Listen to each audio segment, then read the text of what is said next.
Sister Chinnamma കല്ലുവെട്ടാങ്കുഴിയിൽ Caritas secular ഇൻസ്റ്റിറ്റ്യൂട്ടിലെ ആദ്യകാല അംഗങ്ങളിൽ ഒരാൾ. എപ്പോഴും ചിരിക്കുന്ന മുഖവുമായി നമ്മുടെ ഓരോരുത്തരുടെയും മുൻപിലെത്തുന്ന സിസ്റ്റർ ചിന്നമ്മയുടെ ആദ്യകാല അനുഭവങ്ങളെപ്പറ്റി നമുക്കൊന്ന് ചോദിച്ചറിയാം.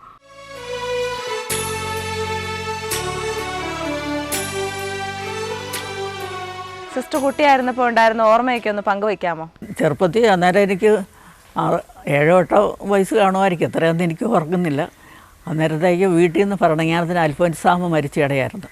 മരിച്ചിടയായതുകൊണ്ട് എൻ്റെ ഫാദറും എൻ്റെ അമ്മയുടെ ആങ്ങളമാരും ഞങ്ങളെ പിള്ളേരെയൊക്കെ കൂട്ടി, ഞങ്ങളുടെ അമ്മമാരും ഉണ്ട്, പിള്ളേരെയൊക്കെ കൂട്ടി ഞങ്ങളെല്ലാവരും കൂടെ അച്ചാച്ചന്മാരൊക്കെ പറഞ്ഞ് നമുക്ക് ഭരണങ്ങാനത്തിന് പോകാമെന്ന് പറഞ്ഞ് ഞങ്ങളെയൊക്കെ കാളവണ്ടിയൊക്കെ പിള്ളേരെയൊക്കെ കാളവണ്ടിക്കകത്തിരുത്തി അമ്മമാരെ ഇരുത്തി. അത് കഴിഞ്ഞ് അവരൊക്കെ നടന്നു ഞങ്ങൾ വാനാടത്തു നിന്ന് പോവുക കാളവണ്ടിക്ക്.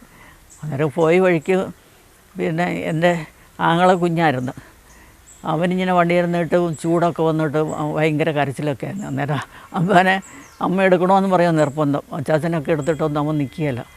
അങ്ങനെ പോയി. അന്നേരം ഇടയ്ക്ക് പിന്നെ അമ്മേനെ വഴിക്ക് ഇറക്കുമായിരുന്നു കൊച്ചിനെ എടുക്കാൻ വേണ്ടിയിട്ട്. അങ്ങനെ ഞങ്ങൾ അവിടെ പിന്നെ ഭരണങ്ങാനത്ത് നിന്ന് ഞാൻ ചെന്ന അൽഫോൻസാമ്മയുടെ അടക്കിയെടുക്ക അവിടെ ചെന്നു. ഞങ്ങൾ പിള്ളേരൊക്കെയാണ്, ഞങ്ങൾ പ്രാർത്ഥിക്കാൻ അറിയത്തില്ല, ഞങ്ങളെയൊക്കെ അവിടെ കൊണ്ടുപോയി മുട്ടുകുത്തിച്ച് പ്രാർത്ഥിച്ച് ഭക്ഷണമൊക്കെ ഞങ്ങൾ കൊണ്ടുപോയിട്ടുണ്ടായിരുന്നു. പിന്നെ അവിടെ ഞങ്ങൾ അറിയുന്ന ഒരു അപ്പാപ്പനുണ്ടായിരുന്നു പള്ളിയിൽ, അച്ഛൻ്റെ സെർവൻ്റായിട്ട്. ഞങ്ങളുടെ വാനാനംകാരൻ തന്നെയാണ് പുള്ളിക്കാരൻ. ഏതാണ്ട് കറിയോ പുളിശ്ശേരിയോ ഏതാണ്ട് കറിയൊക്കെ ഇങ്ങനെ ചോറിനെ നിൻ്റെ തരുമൊക്കെ ചെയ്തു. അങ്ങനെയൊക്കെ അവിടെ പോയി. എന്നിട്ട് ഞാൻ ഓർക്കുന്നുണ്ട് മെഴുക് അവിടെ ഒലിച്ചു വീണ അൽഫോൻസാമ്മയുടെ ചുവടെടുത്ത് ഒലിച്ചു വീണ മെഴുകൊക്കെ വെട്ടിയെടുത്തതൊക്കെ. സിസ്റ്റർ 20ാമത്തെ വയസ്സിലാണ് ഇൻസ്റ്റിറ്റ്യൂട്ടിൽ വന്ന് ചേർന്നതെന്ന് കേട്ടിട്ടുണ്ട്. എന്തായിരിക്കും അതിന് കാരണം? ലേറ്റായത് ഞാൻ ഈ വിസിറ്റേഷൻ ഗവൺമെൻറ്റിൽ പോകാൻ വേണ്ടിയിട്ട് പിന്നെ ആദ്യം കഴിഞ്ഞിട്ട് പോയായിരുന്നേ. അന്നേരം അവരുടെ റീജൻസി അവിടെ ചെന്ന് 2 മാസത്തിൽ കൂടുതൽ നിന്നില്ല. അന്നേരത്തേക്ക് എനിക്ക് പനി വന്നു. പിന്നെ പനി വന്നുകൊണ്ട് ഞാൻ തിരിച്ചു പോയി. പിന്നെ അന്നേരം അവർ പറഞ്ഞു അടുത്ത വർഷം വരാൻ. അപ്പോൾ അടുത്ത വർഷം ചെന്നപ്പോഴത്തേക്ക് അടുത്ത വർഷം ഞാൻ 3 മാസം നിന്നു. 3 മാസം നിന്ന് കഴിഞ്ഞപ്പോഴത്തേക്ക് അവർക്ക് എനിക്ക് ആരോഗ്യ പ്രശ്നം, ഇങ്ങനെ ശരീരത്തിൻ്റെ ഒരു ക്ഷീണമാണെന്ന് എനിക്കറിയത്തില്ല. എന്നാൽ ഞാൻ ഒത്തിരി സ്കെൽറ്റനൊക്കെ ആയിരുന്നേ. അന്നേരം അവർ ആരോഗ്യമില്ലാത്തതും ഇവിടെ അവർക്ക് ബുദ്ധിമുട്ടാണ് എടുക്കാനിടെ. അന്നേരം ഞാൻ വീട്ടിലോട്ട് അച്ചാപ്പ വീട്ടിലോട്ട് കൊണ്ടുവന്ന് പോന്നു. അന്നേരം ആ 2 വർഷം അവിടെ ഈ ഗവൺമെൻറ് പോയതിൻ്റെ ഇതിൽ ഞാൻ നിന്ന് പോയില്ലേ. അങ്ങനെ 2 വർഷം നഷ്ടപ്പെട്ടു. അത് കഴിഞ്ഞ് എനിക്ക് ഒത്തിരി വിഷമമുണ്ടായിരുന്നു ഞാൻ തിരിച്ചു പോകുന്നതിലൊക്കെ. കാറ്റഗീസ് പഠിപ്പിച്ചിട്ടിരുന്ന അച്ഛന്മാരോടൊക്കെ പറഞ്ഞ് ഞാനിങ്ങനെ കരയൊക്കെ ചെയ്തു.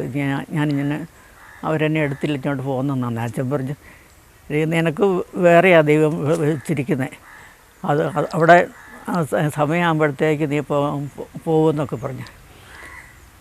പിന്നെ ഞാൻ പിന്നെ ഇവിടെ വരാനുള്ള കാരണം അന്നേരം ഇങ്ങനെ കേട്ട ഈ കാരിത്താസിൽ ഇങ്ങനെ പിള്ളേരെ എടുക്കുന്നുണ്ടെന്നേ.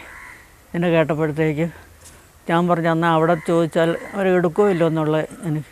അന്നേരം എൻ്റെ ഫാദർ ഇങ്ങനെ ബിഷപ്പിനെ കാണാനായിട്ട് പോയപ്പോഴത്തേക്ക് ഞാൻ എൻ്റെ കാര്യമൊക്കെ പറഞ്ഞ് ഞാൻ പോയതാണ്. പിന്നെ അവൾക്ക് ഇനിയും പോകണമെന്ന് ആഗ്രഹം, അവൾക്ക് അപ്പടി സങ്കടമെന്നൊക്കെ പറഞ്ഞു. അന്നേരം പിതാവ് പറഞ്ഞു ഇങ്ങോട്ട് പോര്, ഞാൻ നോക്കട്ടെ എന്നാ പറഞ്ഞു. പിന്നെ അത് കേട്ടോണ്ട് പിന്നെ എനിക്ക് സന്തോഷമായി. പിന്നെ ഞാൻ അവിടെ പോയി കാരിത്താസിലോട്ട് പോന്നേ. സിസ്റ്ററൊക്കെ ഇവിടെ നിന്നും മലബാറിലേക്കുള്ളൊരു യാത്ര വളരെ ആഘോഷമാക്കിയിരുന്നല്ലേ? മലബാറിൽ ഞങ്ങൾ പോയപ്പോഴത്തേക്ക് അതൊരു പോക്ക് തന്നെ നല്ല രസമായിരുന്നു. ഞങ്ങൾക്ക് ഒത്തിരി സന്തോഷമായിരുന്നേ.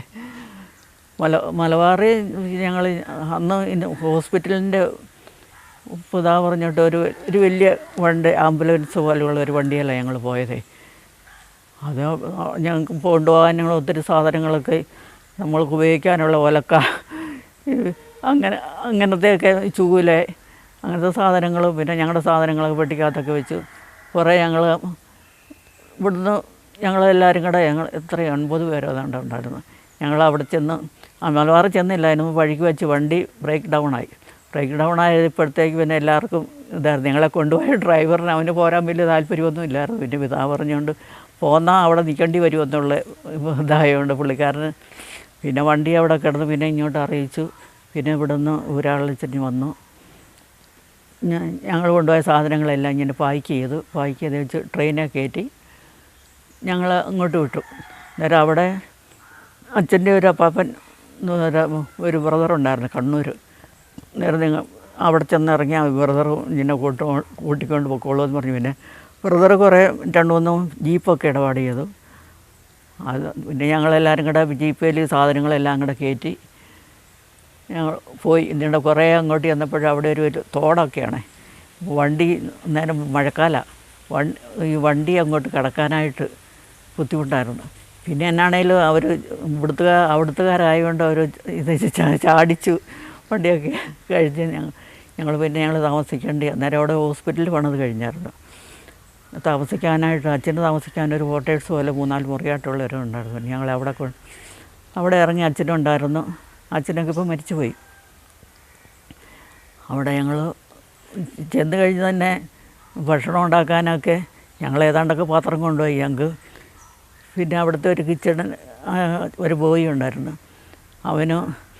അവനെ കൂട്ടി ഞങ്ങൾ അരിയും ഒക്കെ ചെല്ലുമെന്നറിയാമായിരുന്നു. അതുകൊണ്ട് അവരെ സാധനങ്ങളൊക്കെ കുറേയൊക്കെ സംഘടിപ്പിച്ചിട്ടുണ്ടായിരുന്നു. പിന്നെ അതൊക്കെ ഞങ്ങൾ ഉണ്ടാക്കി ഭക്ഷണമൊക്കെ ഉണ്ടാക്കി അന്ന് രാത്രി കിടന്നു. പിന്നെ പിറ്റേ ദിവസം മുതലേ ഞങ്ങളുടെ ജോലി തുടങ്ങാൻ. ജോലിയെന്ന് പറഞ്ഞാൽ ആശുപത്രിയായിട്ട് അന്നേരം തുടങ്ങിയില്ല. പിന്നെ 1-2 ആഴ്ച കഴിഞ്ഞ് ആശുപത്രി തുടങ്ങി. പിന്നെ അവിടെയെല്ലാം ക്ലീൻ ചെയ്ത് എല്ലാം അറേഞ്ച് ചെയ്തു. ആശുപത്രിയുടെ ഓരോ ഡിപ്പാർട്ട്മെൻറ്റും വാർഡ്, ഫാർമസി, ലാബ് അതിനൊക്കെയുള്ള ആൾക്കാർ ഞങ്ങളുടെ കൂട്ടത്തിലുണ്ട്. അതൊക്കെ പിന്നെ റെഡിയായിട്ട് പിന്നെ ഞങ്ങൾ ഡോക്ടർ മേരി ആണല്ലോ എൻ്റെ മെയിൻ ആയിട്ടുള്ള ആൾ. പിന്നെ ഞങ്ങളവിടെ ഹോസ്പിറ്റലിലൊക്കെ തുടങ്ങിയപ്പോൾ ആദ്യകാലത്തൊക്കെ ഒത്തിരി ആൾക്കാരൊക്കെ അവിടെ ഇങ്ങനെ വരുമായിരുന്നു. വന്ന് പിന്നെ അവിടുത്തെ ഭാഷയും അവരൊരുപാട് നീട്ടിക്കുറുകി പറയും. അന്നേരം അത് തമാശയൊക്കെ ആയിട്ടൊക്കെ പറഞ്ഞ് ഞങ്ങൾക്ക് അവിടെ ബുദ്ധിമുട്ടില്ലായിരുന്നു. ബുദ്ധിമുട്ട് പറഞ്ഞാൽ സാധനങ്ങളൊക്കെ ഇനി മേടിക്കാൻ പോകണമെങ്കിൽ കുറേ അകലെ പോകണേ. പിന്നെ അവിടെ ജീപ്പൊക്കെ ഇടപാട് ചെയ്ത് ആ ജീപ്പേപ്പോൾ ഞങ്ങൾ പോയി സാധനങ്ങളൊക്കെ മേടിച്ചുകൊണ്ട് വന്ന് നടന്ന് കുറച്ച് ചിലപ്പോൾ ഒത്തിരി നടന്നു പോയാലേ ഞങ്ങൾക്ക് വണ്ടി കിട്ടുകയുള്ളായിരുന്നു. ഈ തളിപ്പറമ്പിനൊക്കെ പോയി സാധനം മേടിക്കാനായിട്ട്. അവിടെ പിന്നെ അടുത്തുള്ള സ്ഥലത്ത് പോയി അവിടുന്ന് വണ്ടിയിലൊക്കെ കയറി അങ്ങനെയൊക്കെ പോയി ഞങ്ങൾ. സിസ്റ്ററെ, മലബാറിലായിരിക്കുമ്പോഴേ താമസിക്കുന്ന സ്ഥലത്തും ഹോസ്പിറ്റലിലും ഒക്കെ വളരെ ജാഗ്രതയോടെ ആയിരിക്കണം എന്ന് പറഞ്ഞു കേട്ടിട്ടുണ്ട്. അതെന്താ അങ്ങനെ? അവിടെ പേഷ്യൻ്റ് ഒക്കെ ഹോസ്പിറ്റലിലോട്ട് വന്നു കഴിയുമ്പോഴത്തേക്ക് ഞങ്ങളവിടെ ഡ്യൂട്ടിയിലില്ല. ഞങ്ങൾ താമസിക്കുന്നിടത്തായിരിക്കും. അന്നേരത്തെ അവർ ഒച്ചയൊക്കെ എടുക്കും. നിങ്ങൾ വരുന്നില്ലെന്ന് പറയും. അവർ ഓടി വരും. ഇന്ന പേഷ്യൻ്റ് വന്നിട്ടുണ്ട്, നിങ്ങൾ വരണമെന്ന് പറഞ്ഞോണ്ടേ അന്നേരത്തെ ഞങ്ങൾ ഓടിപ്പോവും. നമുക്കതൊരു എക്സ്പീരിയൻസാണ്. ഇന്ന് വരണം, നമുക്ക് ആവശ്യം അനുസരിച്ച് ജോലി ചെയ്യണമെന്നുള്ളത് നമുക്ക് ഒരു ചിന്ത തോന്നി. അതായത് ഞങ്ങൾ എല്ലാവരും കൂടെ ഒന്നിച്ചാണ് പോകണം. എന്നിട്ട് ലൈറ്റൊന്നുമില്ല. ചിലപ്പോൾ മെട്രോമാക്സ് വിളക്കേ ഉണ്ടായിരുന്നുള്ളൂ. പിന്നെ ചെറിയ മണ്ണെണ്ണ വിളക്കും അങ്ങനെയൊക്കെ ഉണ്ടായിരുന്നു. പിന്നെ വെട്ടമൊന്നുമില്ല. എന്നാലും ഞങ്ങൾ എല്ലാവരും കൂടെ ഡോക്ടർമാർ ഉൾപ്പെടെ ഞങ്ങൾ എല്ലാ ഡിപ്പാർട്ട്മെൻറ്റും ജോലി ചെയ്യുന്നവരൊക്കെ പോകും. നേരം ഓരോരുത്തർ ചെന്നാലേ അറിയാവുള്ളൂ അവിടെ ഇരിക്കുന്ന മരുന്നിൻ്റെയൊക്കെ. ഞാൻ ഫാർമസിയിലായിരുന്നപ്പോൾ ഫാർമസിയിൽ എന്നൊക്കെ ഉണ്ടെന്നുള്ളത്. അതുപോലെ തന്നെ ലാബിലെ നോക്കാനായിട്ട് ലാബുകാരെ, പിന്നെ ഓഫീസുകാർ പെട്ടെന്ന് വരേണ്ട ആവശ്യമില്ലായിരുന്നു. എന്നാലും അവരും വരുമായിരുന്നു എല്ലാം സഹായിക്കാൻ വേണ്ടിയിട്ടൊക്കെ. മലബാറിൽ നിന്നും തിരിച്ച് സിസ്റ്റർ കാരിത്താസിലെത്തിയല്ലോ. അപ്പോൾ ഇവിടെ വന്നതിന് ശേഷം എങ്ങനെയായിരുന്നു?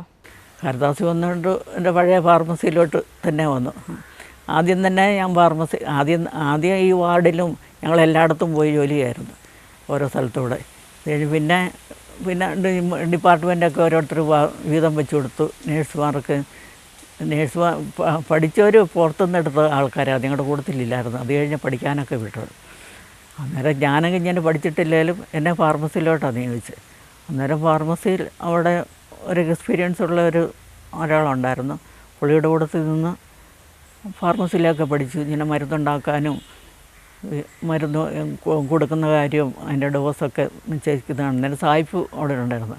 അന്നേരം ശരിക്കുമൊക്കെ നമ്മൾ തെറ്റിച്ചൊക്കെ കൊടുത്തപ്പോൾ സായിപ്പ് നമ്മൾ ഓടിക്കുമായിരുന്നു വഴക്കൊക്കെ പറഞ്ഞ്.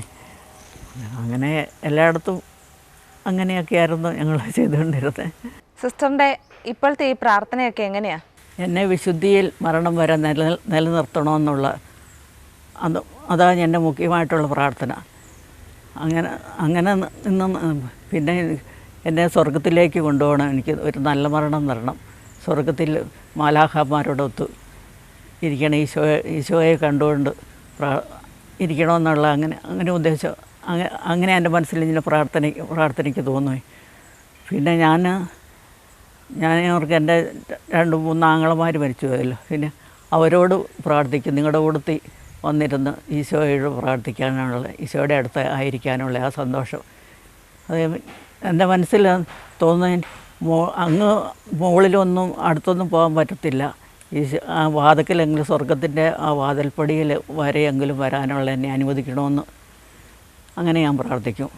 സ്വർഗത്തിൻ്റെ പടിവാതിൽക്കലെങ്കിലും ഇരിക്കാൻ ആഗ്രഹിക്കുന്ന സിസ്റ്റർ ചിന്നമ്മയുടെ ആദ്യകാല ജീവിതാനുഭവങ്ങൾ നമ്മുടെ ഓരോരുത്തരുടെയും ജീവിതത്തിൽ നല്ല മാതൃക പകരുന്നതായിരിക്കട്ടെ.